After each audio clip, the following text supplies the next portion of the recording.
beautiful Miss Marita Sobel. Sabi ko, pagka umabot ako sa age Miss Marita, pag hindi ka na ng itsura ko, mamatay na ako.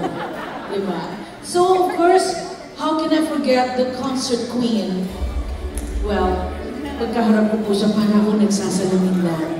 Miss Pops Fernandez. Palakpakan niya naman. And the one and only inspirational diva, May. Si May talaga, di ba? Handler po yan. Of course, Miss Jamie Rivera. Di ba? Hindi mga nagbabago ang mga itsura. Parang sila din lang eh, di ba? Kasi sila din. Ladin, ikaw ba ito? Ay, si Eden Buba pa na ito. Hindi niya naman sinasabi sa... Taga-Dubai siya. Andyan din po, syempre po, my ex-boyfriend, Mr. Freddie Webb. Uy, meron na Richard Gere of the Philippines. At napakagwapo pa rin. Akala ko po si Tito Eddie Garcia bumangon ulit, Mr. Pepito Rodriguez.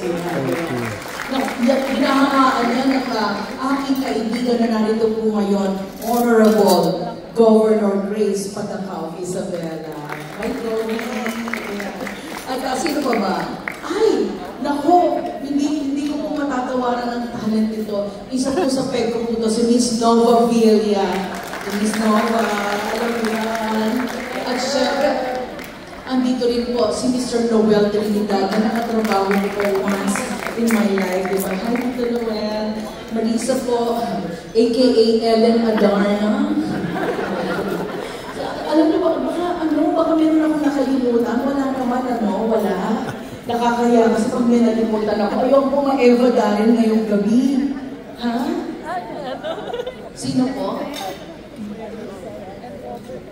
Ay, oo nga pala. Hindi ko makakalimutan yan. Kasi sabi ko nga po, ito po yung hindi lang magaling na couple.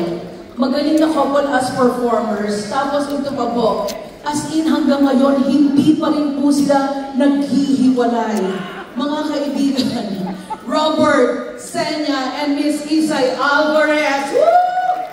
Di ba ito kami mga itsura? Alam nyo, sanggol pa lang ako, ganyan ang mga itsura nyo. Virgin pa ako, yan ang ibig sabihin. So anyway, wala akong nakalimutan, wala naman.